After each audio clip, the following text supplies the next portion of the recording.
when I went to those shops there, I couldn't find a bottle of Coke or Pepsi.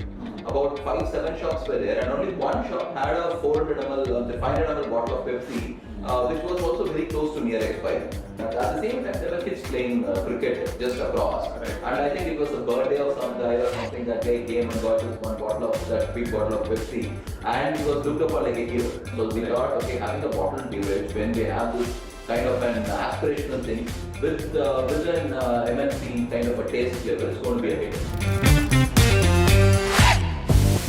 One common misconception is that the rural economy in India, the rural market in India doesn't pay. This is a massive market. For today, it's about a 50,000 crore market. By 2032, it's expected to grow to a 1 lakh crore market. So for every urban guy who drops a soft drink, there are 10 people from the rural who are coming back into the industry. What are the mistakes that you've made? Trying to change consumer preferences when we are nobody. We have to look at the consumer, how the product supply chain works, rather than creating a product in the lab. Right. So that was another mistake what we had to go through. So this office, what you see, we built it after we crossed about 140 crores of sales. Right. So even when we were doing 80-90 crores of sales, we used to work out of a very small office. We used to have all our furniture second hand. Even today, a lot of the furniture, what you see, the chairs, what you sitting on, all are second hand. So just so the audience has a sense of your scale, you are at about 200 crores plus of GMV with very healthy gross margins in the range of 25% or so, and making EBITDA profit, right? Yes. So yeah, kudos to you. Like what Malpani Ventures stands for essentially is to help and find and support frugal, bootstrap founders like yourself.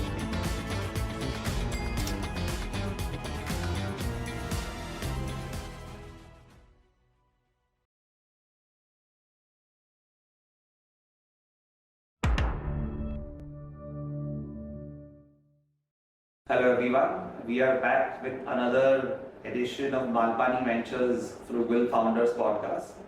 Today we are here with Mr. Prabhu Gandhikumar of TABP Snacks. Incidentally, we are at their office in Coimbatore. Thank you, Prabhu, for having me here. Thank you so much for coming. Yes. So Prabhu, the idea of this podcast and what Malpani Ventures stands for essentially is to help and find and support frugal, bootstrap founders like yourself.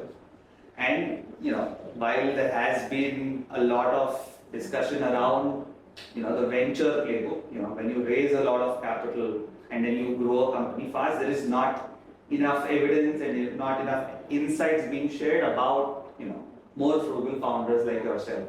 Okay. So the idea of this podcast is to gather these insights and share it with a wider audience.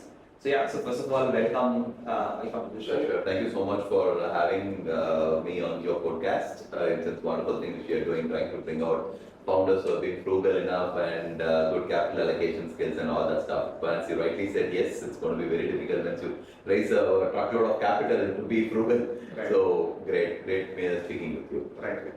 So just so the audience has a sense of your scale. You are at about 200 crores plus of GMV with very healthy gross margins in the range of 25% or so, and making EBITDA profit, right? Yes. So yeah, kudos to you. Thank you so much. So I want to keep this discussion a bit unstructured. I don't want to follow a particular pattern. But the idea is, if you can just get started with how did you come to this idea specifically, right? So I understand you had a career in the US and it was quite successful, and you had a family business here as well, which was something else entirely. So if you can just walk us through that, that first hurdle that any founder faces before starting a new business. So, as you rightly said, since I come from a business family, and after finishing my engineering, I was as a retail consultant. I was working for about 4.5 years in the US, consulting for the topmost retail companies in the world. So, in 2012, I came back to India to join the family business, but there was not much for me to do because it was already a 40-year-old concern. And I, coming from a consulting background where we used to have so much things going on, it was a very sedentary life here. Right. So I thought, okay, we should do something on my own, and that's how started looking at what can we do of our own. Coming from a retail background out in the US, I could see how much of packaged food was getting sold in the US versus how nascent of a stage we were here in India. That is one side. Other side, we used to read about how much fruits and vegetables is getting wasted in India. So this I thought that it's going to be something which we could solve for. And but again, food processing itself is a huge ocean, right? What to do with that? So that is what I was searching. So I think it was 2014-15 when I was visiting a couple of family temples, which is not too far away, about 50 kilometers from Coimbatore. It was hot January, mid during Pongal we went there. It was very hot and I was thirsty and I wanted to get a bottle of Coke or a Pepsi. Right. So when I went to a shops there, this was not a small village. They used to have about 10,000 families living there. Right. But when I went to those shops there, I couldn't find a bottle of Coke or Pepsi. About 5-7 shops were there, and only one shop had a 400 ml, 500 ml bottle of Pepsi, which was also very close to near expiry. Right. Which got me thinking, and I asked them why, what is happening, because till that point in time my thinking was, since these MNCs are omnipresent, because they have figured out distribution, they're going to be there everywhere. Right. But that was an aha moment for me. So and when we got speaking with the shopkeeper, they told me, okay, because this is about the glass bottles do not count. Later I realized, okay, glass bottle reverse logistics doesn't work in a semi-urban or a rural area. Right. It only works in an urban area where within a say a 5 kilometer circle you have 100 shops. So the guy can do all that, take the bottles back, get it back to the plant, clean it, fill it and send it back. Right. So the PET bottles of Coke or Pepsi used to start at around 50 rupees. At that point in time. Okay. And the daily earning for those guys were about 250 rupees to 300 rupees. For them to spend 20% of their daily income for something as recreational as a bottle of beverage never used to make sense. But at the same shops, people were drinking tea, coffee, buttermilk, rose milk, nimbu pani, all for 10 bucks. So I thought, okay, this is a great thing. At the same time, there were kids playing cricket just across. Right. And I think it was a birthday of some guy or something. That guy came and got this one bottle of that big bottle of Pepsi. And he was looked upon like a hero. Right. Because people were all converging around him, everybody taking a sip of it. They were having so much fun. I thought, okay, this is something aspirational for these guys. Right. Because they are looked at from Kapil Dev, Sachin Tendulkar, Virat Kohli, Amitabh Bachchan, all advertised for these drinks. Right. Just that it's not been affordable to them. So we thought, okay, having a bottled beverage when they have this kind of an aspirational thing with an MNC kind of a taste flavor, it's going to be a hit. Right. So came back to the drawing board, and that is when I didn't know how a bottle of beverage was made. Right. So I come from a mechanical background. So thankfully we have an agriculture university here, which has a post-processing technology center. So I went to them and asked them if they could teach me how to make a bottle of beverage. Thankfully they had a week course. Okay. So they had a small lab kind of a setup where they had a pasturator, homogenizer, a carbonator, a chiller, all that stuff. So that is where I learned how to make a bottle of beverage. Then again, making a bottle of beverage and selling it at 10 bucks and making a profit is extremely difficult, right? So so when we got into all the other the deeper and deeper, the costliest stuff other than the packaging, like the bottle cap, everything, of the liquid which goes inside, the costliest stuff is the sugar in the beverage. Okay. So we set about how to reduce the sugar in the beverage without affecting taste. Right. So today we have all our beverages about 60% lesser sugar than either Coke or Pepsi or any of the guys around here. So what this in turn led to is basically we had to do a lot of iterations to get this right. It took us about 15-16 months to get it going. Because if you a little bit technical, like for example, if you have a sip of a drink, right, any drink, you have sugar profile which just goes up and it goes down. It follows a bell curve. Right. But if you have a sweet, like for example, if you take aspartame, it has a very sharp, bitter aftertaste.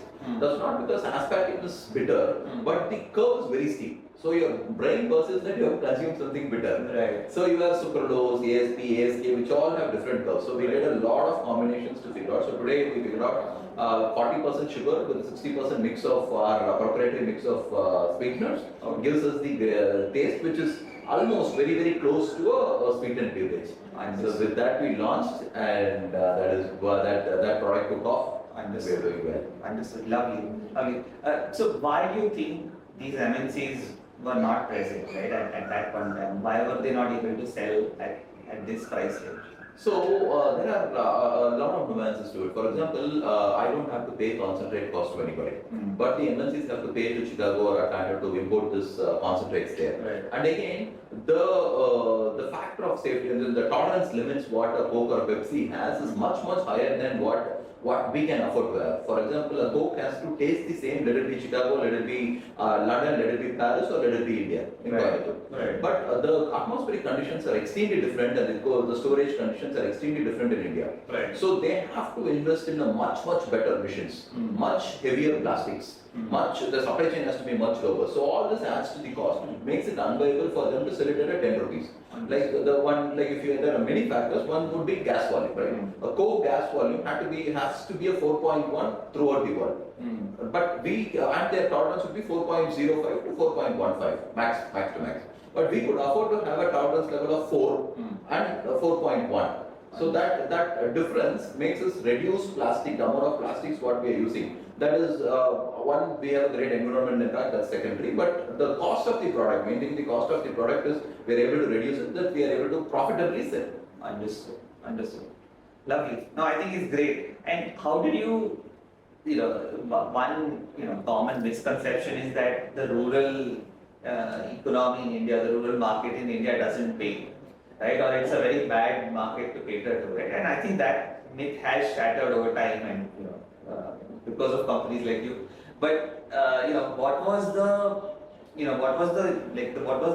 unique distribution supply chain hurdles, or what were the challenges that you faced to sort of get to this price range and be able to deliver it profitably? Right. So of course we made mistakes. So the very first mistake I made was wanted to introduce a product which was not there in the market. Initially itself we wanted to see if we could introduce the papaya juice. Right. Because papaya was available in plenty around Coimbatore, and it was a very cheap fruit. It's a very nutritious fruit too. Right. So we wanted to make a drink at 10 rupees and sell it out. Right. But we figured out it's going to be a very costly affair to change the consumer preference. Right. So immediately we learned from that, and we decided, okay, to build distribution, we would have to go with the product which is already there.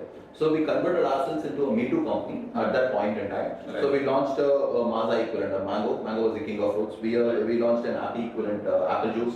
Then based on consumer market reaction, we had a 7-Up equivalent, we had a Mirinda equivalent, we had a Thumbs Up equivalent, all that, with our own small changes to the taste profile. Right. So with that, there was not much of a friction from the consumers or the distributors to take a product. Understood. So, and the very initial stages, we decided we will sell only on advance payments. Even today, all this 200 crores of sales comes in advance payments. Right. We are already a negative working capital company. Right. So, what that also entails is, since when you give credit to the market, it's the wholesaler or the shopkeeper or the distributor thinks of it as not his own product but somebody else's. But if he pays, Right. he makes an effort to push it. Right. So you keep it in the shop. The shopkeeper says, okay, somebody comes and asks for a drink. They say this is very good. Please drink it. Right. So how we achieved that is we gave a little bit better margins initially, much higher than what the MNCs give, so that they were also very incentivized to push our products. Again, the velocity is very important in a small kirana store.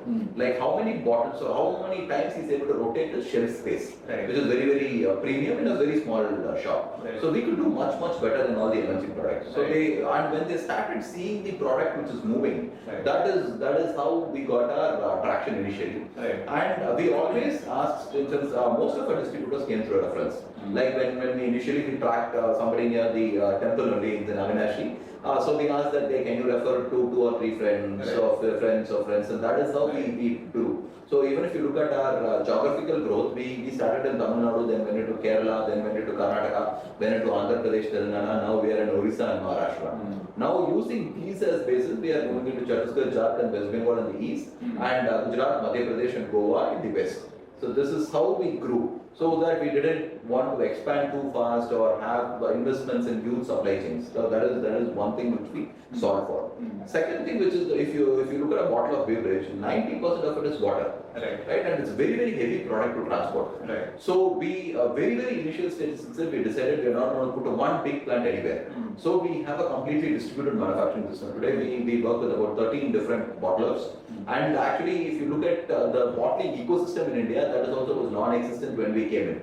Because even Pepsi had their own plans. Even today, Parle has their own plans. Pepsi had their own plans. Now they sold it to Warren Beverages. Coca-Cola is just now selling it. Right. So everybody created their own plans because the bottling ecosystem was not available in India. So Right. we had to convince people to put plants for us Right. and all that stuff. And then we had the distributed manufacturing. Right. We could supply products very, very quickly. So the distributor makes the payment, we just gets it in 1 day or 2 days. So that the cycle was very easy. And we have plants in, no plant in urban environment. So we have a plant in Avinashi, we have a plant in Krishnagiri, we have a plant in Changapalli, we have a plant in Sholapur, which is about 50 kilometers away from Sholapur. We have a plant in Raigada, which is nowhere close to an urban environment. Right. So since my market is tier 2, tier 3, we distributed that way. So it makes a lot of sense. Right. Lovely. I like the fact that you started with a Me Too kind of product range. So what is the split today between, let's say, similar and the new innovative? I mean, you have some very innovative flavors. Yeah. So since today we are close to around 35% innovative products, for 65% Me Too products. By end of this financial year, we would want to bring it at 40-60. Next year, we want to invert it 60-40. So we have got, so what we are basically trying to do now is basically trying to convert every, unorganized segment drink to an organized segment drink. Because if you look at after COVID, people are becoming the bottom of the pyramid, who are our core consumers, have become very health conscious because the cost of medicine, falling sick is very high now. Right. So they want to drink, they do not want to consume something which they do not know the source of. Right. So basically any sharbat wala, any nimbu pani wala, all these days we are trying to convert it into a water drink specific for that region. For example, today we have a lemon salt. So the lemon salt came when I was visiting multiple distributors in Kerala. If you look at the Kerala, there are a lot of roadside shops selling this lemon salt soda, which got us thinking, why specifically here? Right? Then we realized, okay, since it's a hot, humid place, people sweat a lot. And when people sweat, how much of water or juices you drink, your salt levels are not getting replenished. That is when you drink a coconut water because it has sodium and potassium salts in it, you get refreshed so fast. So they used to drink lemon salt because lemon is a great refresher. Similarly, salt electrolytes is it's a very low cost electrolyte. So we started bottling it. It was a very big challenge because lemon inherently is a very unstable product. That is why if you look at 7-Up or a Sprite, it's always in a green bottle because it prevents the amount of sunlight coming in. And so but this lemon salt was considered to be a transparent drink. So we had to make the transparent drink stable. So it took about 6-7 months of iteration. We launched it in Kerala trial. It became a massive success. Then we thought, okay, this is not a Kerala specific problem, but it's a coastal problem. And we launched it in Karnataka coastal, Andhra coastal, Tamil Nadu coastal. Everywhere it is doing excellently well. It is acting as a very low cost electrolyte. Similarly, if you look, we launched a paneer flavored drink. So paneer is not a paneer, but a roast flavored drink. It's called paneer soda in Tamil Nadu. So it's a roast flavored drink. It's a very different kind of drink, but it's very specific to Tamil market. It's you have this roast essence which is poured and soda added and mixed and given to you. So that is one thing which we have bottled. We have bottled a very good jeera, which is very specific taste to Karnataka market, Andhra market, and Odisha market, where it is doing extremely well. Today we are working on a kumkum drink for Maharashtra. We are working on a different roast flavor drink for Gujarat. So wherever we go, our play is going to be we get into the Me Too product, build distribution, then slowly figure out what are the unique products which that specific geography has. Try to bottle it and sell it out. That is what we do. Understood. So your strategy essentially is to identify local flavors which are selling well in the unorganized segment of the market and then try to sort of mimic that flavor into a bottle and hit it at that price. Absolutely. Amazing. That's right. Amazing. And one of the questions that I wanted to ask and you alluded to is that there is this that there was an era where sugary drinks were everywhere and now people are cutting down, right? And especially in the urban areas, we are seeing consumption of colas even in India go down, right? So how do you think of this aid first from a health angle and B from a business angle, right? Because there are certain challenges or certain risks for you associated, right? So how do you sort of sugar inherently by itself is not a bad thing. Just that it's the lifestyle what we have. So my target audience are bottom of the pyramid consumers who do a lot of physical labor. They are exerting themselves, which they are calorie deficient. They are not able to get their amount of calories what they want. They have to get from their food or stuff which they have because they are inherently from that kind of a segment. So what we see, like for example in Orissa we sell to coal miners, we sell to rickshaw pullers, and in Maharashtra we sell to loadmen, in all places. We'll sell to Swiggy drivers, who are all these service drivers.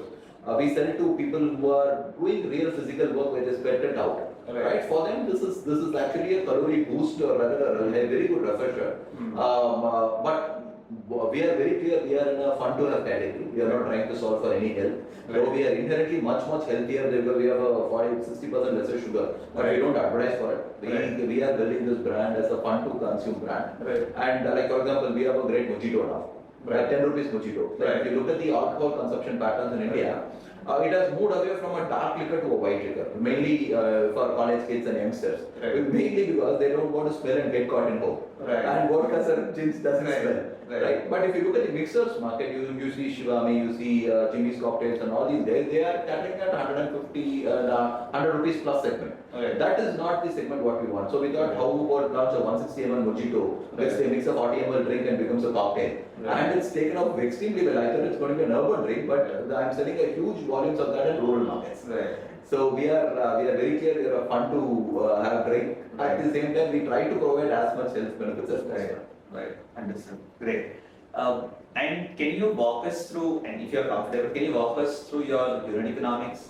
Let's say 10 rupees is the MRP of the bottle, right? So how much does the distributor make? And only if you're comfortable. Oh, absolutely. Yeah. And you can take an average, right? So that, because I just want to understand, that how does the constituents make money? Because it's very difficult to make money in a no, they actually the rate makes a very good money. Like for example, we sell our product at around 6 rupees to 6 rupees 20 price to the distributor. It goes to approximately around 7 rupees to the sub distributor, moving wholesaler, and they take it to the shops at around 8 rupees.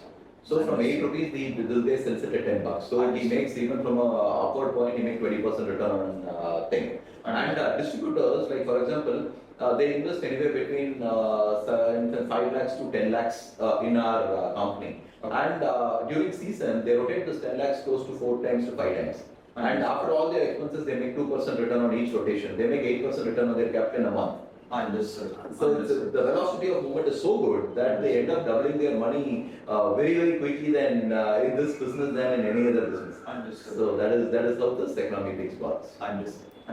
And I know you're not solving for credit. That's the distributor or the wholesaler's problem. But is there a concern because some of the other companies that I've interacted with, it's very difficult to get money out of the shopkeeper, right? But because your product is so fast moving and it moves off the shelf. So how does it work? Does it work like on an invoice to invoice basis with the? Yeah, the shopkeeper mostly it's bill to bill. The distributor with the bill to bill, and most of our distributors are not exclusively working for us alone. We try to have distributors who are already have a distribution setup, already have a relationship with the shopkeeper, because we stop our sales at the distributor or sub-distributor level. We don't go to the shop and take orders for them. So it is their job to go get the order. So each distributor works with about 300 to 400 shops, depending upon his size. So since this guy would be taking chocolates from him, beverages of ours, some masala, some confectionaries, some even the 10 rupee pack of that diapers, all that it goes to the rural area. So he takes it in one truck and he keeps supplying. So in a rural area, distribution costs us a lot more rather than an urban environment. So they are able to get their money back. And since this guy knows that this guy makes his life easier, otherwise that rural guy has to travel all the way up to the town, and from the wholesaler he has to lift everything and go. And it's a very small kind of a community out there. So if this guy gets a bad name, no distributor is going to supply to him. So that kind of a trust in a rural or tier 3 cities, we feel is the collection part is much easier than working in, since for example in Coimbatore, the most notorious markets or any place you take would be the bus stands. Because this guy would be working today, next day he will not be there. And the person who supplied is going to go to loss.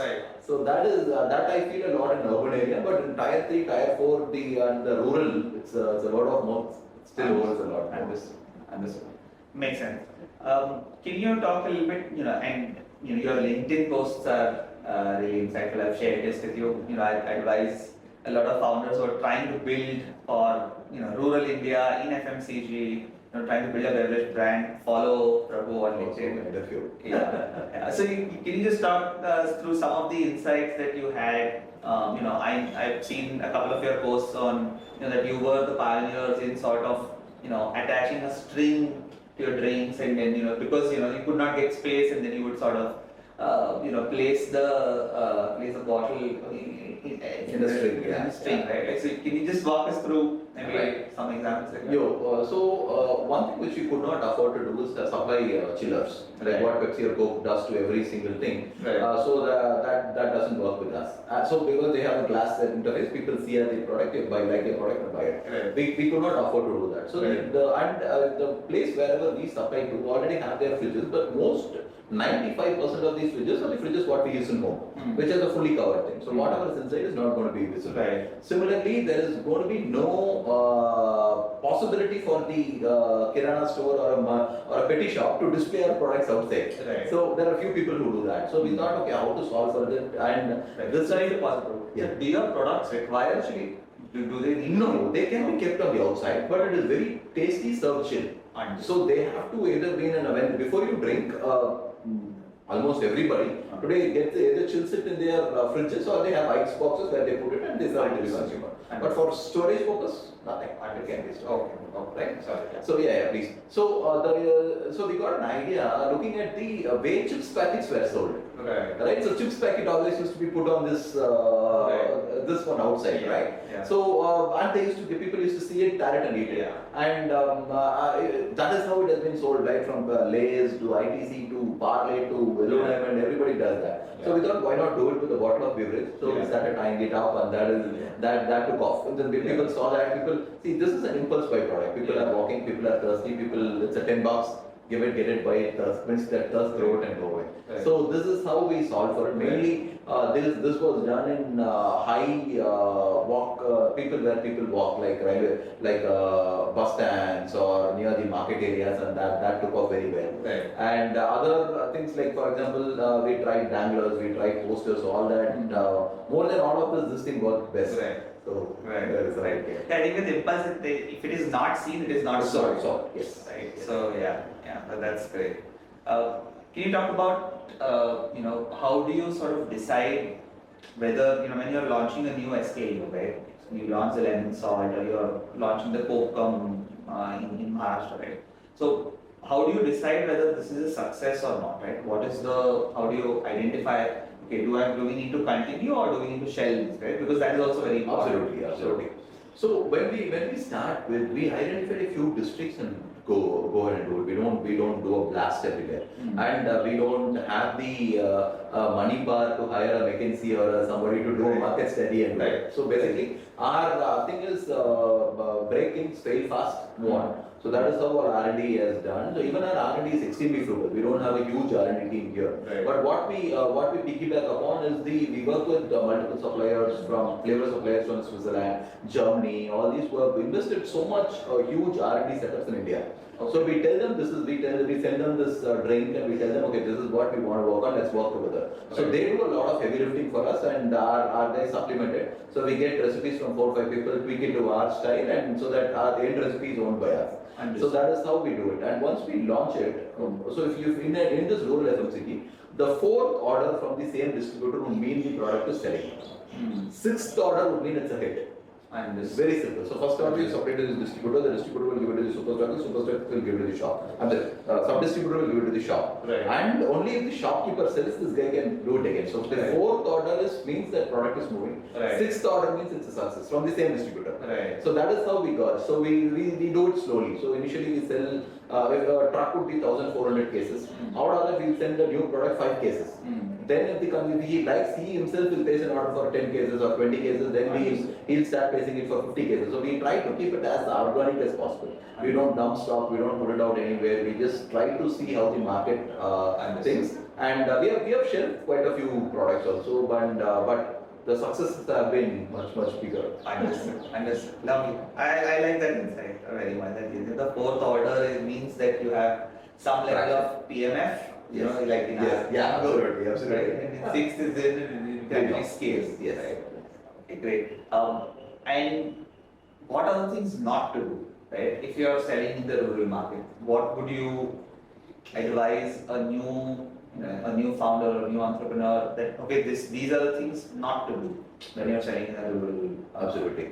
So first thing is, it's very very difficult to sell on advance payments, but invest in doing that. That will solve 95% of your issues down the line, because you will not have stock out, you will not have stock expiry, you will not have quality rejections, you will not have the bad debts or anything of that. So that is one very very important thing. Second thing, don't try to sell products which are slow moving into rural areas. It's never going to work, because the distributor, the super stockist, all these, the sub stockist, all these guys are extremely concerned about the space what they have, even in the truck. Like for example, they have a Tata Ace. In a Tata Ace, they can only carry so much to the rural market, right? So if there is a slow moving product for them, if they are not in, like for example, they take say 25% of the truck's volume of your product, you go around and 10% comes back, they are not going to stock your product next time. So try to invest time to understand what really solves for a rural market. Second thing, price points are extremely important. Extremely important. At the same time, when even at a 10 rupees price point or something which you are trying, don't always try to have your product look international, look very premium. Because all these guys, though they earn 400 rupees, 500 rupees per day today, they are all extremely aspirational. Their aspirations, their hunger to be come up in life is much higher than a guy who's already settled in our environment earning 50,000 rupees. So they want to get associated with brands which make them feel good. So the packaging has to speak about it, the products has to speak about it, the taste should match their international standards what they have consumed in their market. So they come once in a while to say to Chennai, they try a drink, they go back home and try a drink. It should be very similar, so they feel that okay, I'm able to afford and drink that kind of a drink, or for that matter snacks, for that matter a soap. So if you look at Dove's largest sale, it comes from Bihar. The Dove is a very premium soap. The largest one comes from Bihar. So all these guys are very aspirational. So you should have that. I mean, don't think okay, these are poor people. I'm going to sell them for poor people and not invest in branding or not invest in packaging or stuff like that. So these are some insights which I have learned over the years. And the value for money, because his 10 rupees and our 10 rupees are extremely different. The value perception. So you have to provide a much bigger value for that 10 rupees. Because it is hard earned money. That 10 rupees is about 5-7% of his daily income. 10 rupees for us is nothing. It will not even register anywhere. So you have to provide that huge value for money than what you provide to our customer. Right. Makes sense. Great insights. One of the queries that I had personally is that when you are building a brand in rural India, so how do you sort of manage your sales team, right? Because that is one of the biggest reasons why a lot of large brands fail, because that particular region may not have that much volume that will justify, and after your margin that will justify you investing in a sales team, and then it becomes like a vicious circle, right? Well, because you don't have a sales team, then you don't get an order, then the distributor doesn't order back, and then that sort of collapses, right? So do you have a sales team on the ground? How do you sort of ensure that more and more shopkeepers become aware of your product? How does that work? Right. So that is why we always try to work with self-working distributors. So we have today 180 member sales team managing about 200 crores of sales, which is a massive difference in per person. Because the reason why we are able to do is we don't go to the shop and take an order. Because in a tier 2, tier 3 or rural environment, it doesn't work. Because for this guy one day to go take the order, come back, punch it out in the distributor, then the distributor send somebody and supply. That doesn't work. So we, as I also mentioned earlier, we try to work with distributors who already have a beat, who already have a go supply chain. So the investments are basically, it's not that we are not aware that I'm giving like say 12%, 14% margin to the distributor, come back to about 4%, 6% or 7%, which an MNC does. But if you look at the salesperson, if I had to put a salesperson cost, it's going to be 8% or 9%.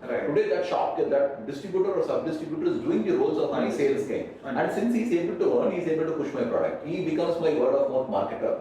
And the shopkeeper, since he gets a better margin, he becomes my own, again a marketer, sales guy. So this we found out to be much cheaper, and it's only after we crossed 150 crores of sales, we started investing in digital marketing or in a media play or something like that. Slowly we're building a brand. So trying to build a brand before it's a cat, it's a hen or egg kind of a story. You build a brand, the product is now available in the brand. But to build it in rural areas, since it's very diverse, it's going to be very difficult. Right. So just curious to, so how do you identify these distributors, right? Because I mean, so then they are a very vital part of your supply chain, and yes, you're giving them more margins, but that doesn't necessarily mean that everyone will put their best step forward, right? Like, so how do you identify the best set of partners? Do you have, some internal things that, I mean, is there some level of intuition? How do you sort of ensure that, okay, this is the right guy? Right. So, in sense, for most part, looking at the products what they currently do, if they fit our portfolio. Like person who's doing water already would be a great fit for us because he's already carrying heavy items. He will have an infra. He will have something to provide and do that. Right. And a person who's doing Cadbury might not be a great fit for us because Cadbury would not he would be supplying to bigger shops where my product would not even get in there. Those Cadbury has 10 rupees products or 5 rupees products or chocolates. Cadbury doesn't have a great rural kind of where my product kind of sells. So we have certain criteria like this. Main thing is what kind of products he deals with and which area does he target. So that is the primary thing. Then he should have at least some space available, like say 4,000 square feet of space because one truck is about 1,400 cases. The 1,400 cases he should have a space to unload and load. Does he have manpower to do that? Because we do not have the manpower to send along with the truck, unload and care. So he should have, the distributor himself should have the persons to unload the stock and then take it forward. Right. So these are some criteria which we look for. Right. And just completing that unit economics, sorry, I'm going back to that. But essentially, so 10 rupees is MRP, 8 rupees is what the shopkeeper gets that's his landed price. 7 rupees roughly is what the sub-distributor gets it at, and 6 rupees is what you sell to the distributor. Right. So then there are enough margins for enough, I think everyone is making up, obviously the shopkeeper is making a huge margin, but even these guys are making 12-15% between them. Right, and after that, after the 6 rupees, what is your gross margin? So we are currently operating at about 25% gross margin levels, and our transportation cost is approximately 11% today. We are trying to bring it down to 9.5% this year. Next year we want to bring it up to 8%. After that, we have a sales expenses of about 5.5% today. On average, the entire combined sales and people's salary expenses, everything combined. Our corporate expenses are approximately 2.5%. So we end up with about 2.5% EBITDA last year. Next year we are trying to push it down to 4.5% EBITDA. Understood. Lovely. What are the mistakes that you've made that you would be open to share? Right? Absolutely. So the very first mistake what we did was launching the papaya, trying to change consumer preferences when we were nobody. So we lessons learned from there. Then we have made mistakes in product fiasco. Like for example, we launched a green lemon product which was doing very well. We launched it during I think September. So September, October, November, December, January, February it was doing extremely well. March, April, May completely collapsed because the product got spoiled. Because we had a 4-month shelf life, and we were under the assumption that people would store it at say at a 35 degree, 40 degree kind of an atmosphere. But what happened was these guys were putting it below the tin sheds, and inside the tin sheds the temperature used to rise up to 50-55 degrees centigrade in the rural market in India. So, but lemon inherently being an unstable product, instead of giving the shelf life of 4 months, it started forming alcohol in for 1 month. So it started becoming alcohol product. So we had a product pullback. So that is when we learned, okay, we have to look at the consumer, how the product supply chain works rather than creating a product in the lab. So that was another mistake what we had to go through. Then COVID was a disaster because about 55 to 60% of our sales comes during March, April and May. And we usually stock up from December. So December, January, February we stock up. So March, April, May we will be able to sell everything. COVID first COVID hit exactly like that, 4.5 crores worth of stock we had to write off. We thought once in a blue moon event, next year we did the same thing, then again, second COVID hit and again we had to write off so much stock. So that is another, I would not say a mistake from our side, but it happened.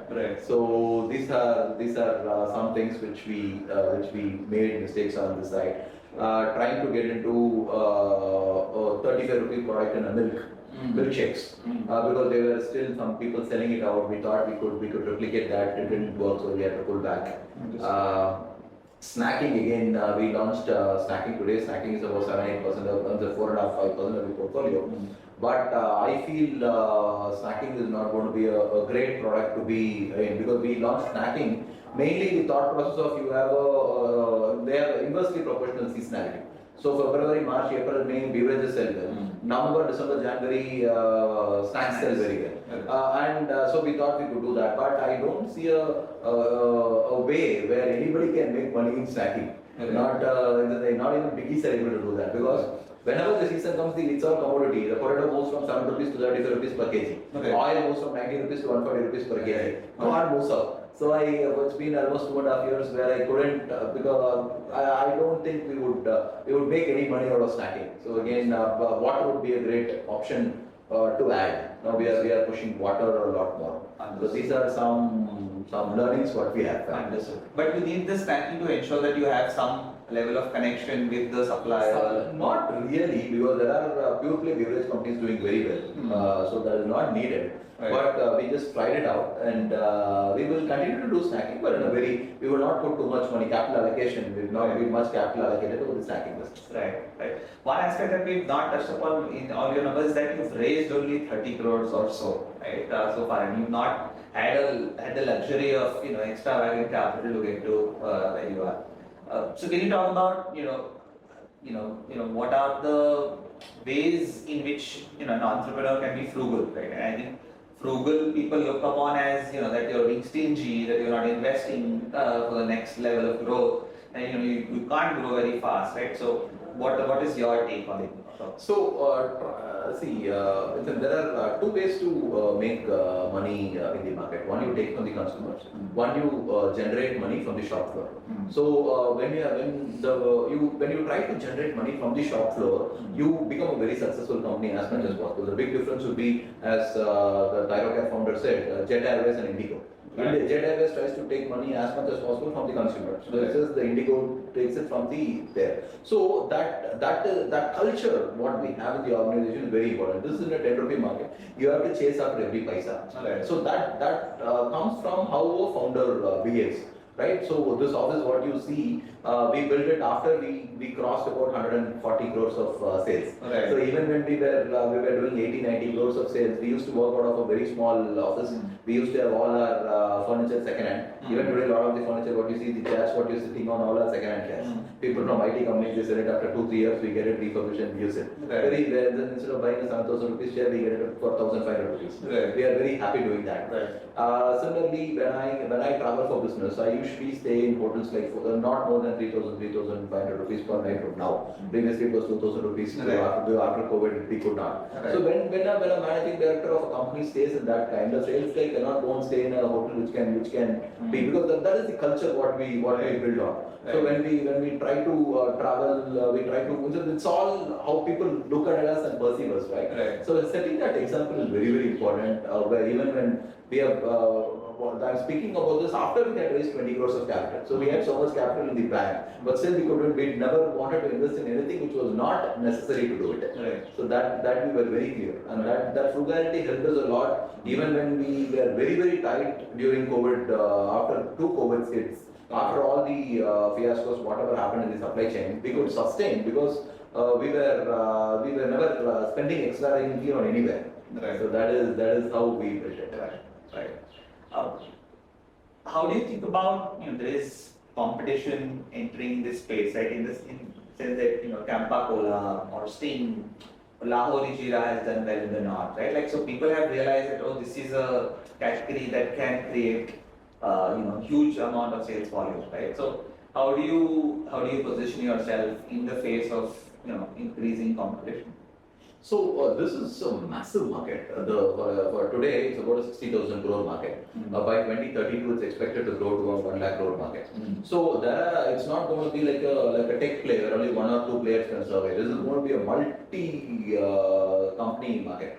So for us to get to a 3,000 crore or a 4,000 crore would be a massive achievement from the stage where we are today. A 200 crore sale to 3,000 crore sale would be a completely different company. Right. But even at 3,000 crores, it's going to be about 3% of the market size. Right. So there are, even if like 10, 15 players playing this 10 rupee segment, the market is also massively growing, about 18, 20%. So then I don't think I answered the question about how we see the rural thinking about sugar. Right. For every urban guy who drops a soft drink, there are 10 people from the rural who are coming back and filling that space. Right. That too, they have that kind of an aspiration. Right. So the market for the soft drinks, though you see in all speaking about, because most of the magazines, newspapers we read are written for middle class and upper middle class. Right. There you speak about cola drop and all that, but in the ground level we are seeing a huge growth. Right. So this is going to continue to sustain. So Right. we don't see competition. They are in fact Kappa was a very welcome addition because like for example today we are very comfortable getting into a Bihar or Uttar Pradesh because they just had rural electrification happening.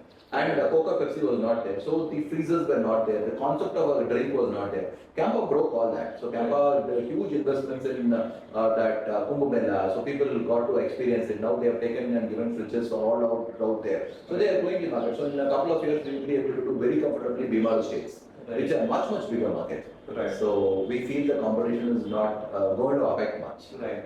I agree that it's a huge market, right? And there will be more than 2-3 players ideally, right? But the thing is that I think about it as an impulse buy, right? In the sense that if I see a Campa Cola versus if I see a Pulse, what is it that I'm going to choose, right? Or is it I'm going to I'm not going to decide in my mind whether hey, I want this. I'm just going to pick up the bottle, right? Like so.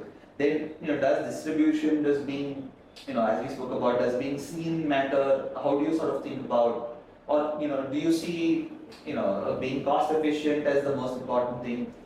It's going to be a mix of everything, but the biggest differentiator where we are seeing the delta to our sales comes from the unique products what we launch. Like for example, Campa cannot think about launching a lemon salt. Pepsi cannot think about launching a lemon salt because that would be a maximum, say, 50 crore or 100 crore market after 5 years, Right. when they are doing 10,000 crores. Right? So similarly, Jeera. Right. Now they did extremely well with Jeera because they found out that specific Lahori flavor which was selling very well in NCR, Punjab, Haryana belt, and they went with that. Right. So having that kind of a Jeera, or having this paneer soda, or having this nimbu pani, having a pineapple. Now we have developed a pineapple carbonated pineapple drink. So this differentiation, though, we collect these about like 1,500 crores of sales here, there, everywhere. But combined together, if it becomes a 2,000 crore company, it's a massive company. Right. But a player who wants to be truly a national kind of a player will not be able to have this kind of an insight, or even if he has the insight, it will not make sense for him because again they use structure the company, right? As I said initially, we never went for a big plant anywhere. Right. Because it comes with much bigger disadvantages. One thing, a change part, right? You put a 700 BPM line or a 600 BPM line. The changing of that from one variant to another variant, if it takes about 45 minutes or an hour, Right. the amount of production shutdown is very high. But with a 200 BPM line or a 150 BPM line, we are extremely flexible.